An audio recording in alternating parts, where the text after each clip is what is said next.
Okay guys, so aku dah lama saya tak buat video video mesin kopi ni kan. Sebenarnya sebab apa pun, sebab apa nama, aku punya biji kopi ni dah habis tau. So ini aku dah dapatkan yang baru. So bila aku dapat yang baru ni, macam biasa lah, baru aku nak buat video kan. So kebetulan hari ni aku kerja petang. Jadi bila aku kerja petang, aku akan bawa kopi aku. Dia sebenarnya kerja pagi, kerja petang memang aku akan bawa. So jom lah kita buat kopi. So untuk mesin aku ni senang je. Kalau kau dah ada biji kopi, kau dah ada biji kopi, kau tinggal letak je ni. Dia mesin ni daripada diesel tau. Dia model Prima Mola. So letak kat situ. Jadi bila dah letak, kau orang tinggal tutupkan saja. Mesin ni dia macam on the go juga bagi aku kan. Okay, so bila dah isi kopi semua, so tinggal tadah je. Aku sebenarnya boleh je nak direct macam ni kan. Tapi sebab bila direct macam ni, dia akan jadi tumpah tau. Dia ada je cover macam ni. Cuma cover ni aku tak suka nak pakai. Dia punya ring dia tu.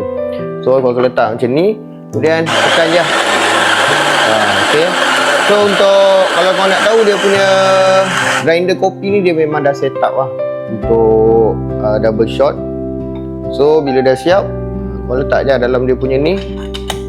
Letakkan dia. Okay, so bila kau dah letak, jadi ratakan lah benda-benda ni kan.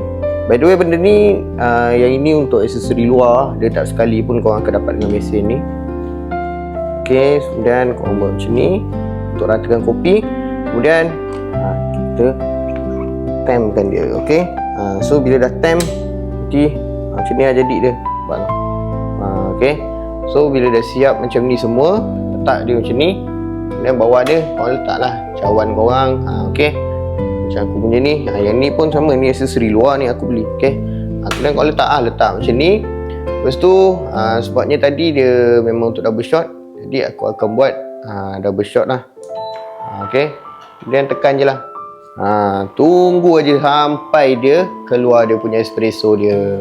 Okay, so kat situ korang boleh tengok kan, espresso dia keluar kan.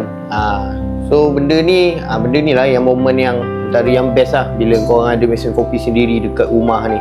Okay, so bila dah siap, korang tinggal ambil je lah kopi tadi, letakkan saja dalam ni. Okay, boleh tengok kan, letak je macam tu. Okay, by the way, bawah ni aku dah letak siap-siap lah aku punya gula apa semua. Sebab dia tengah panas. Bila dia tengah panas ni, better korang letak siap-siap. Sebab bila dia dah sejuk nanti, korang baru nak letak, dia akan jadi macam agak susah juga lah sebenarnya korang nak letak. Okay, so bila dah settle, barulah korang letak susu macam ni. Okay, so jadi latte dia. Jadi senang lah bila aku nak pergi kerja sekejap lagi kan.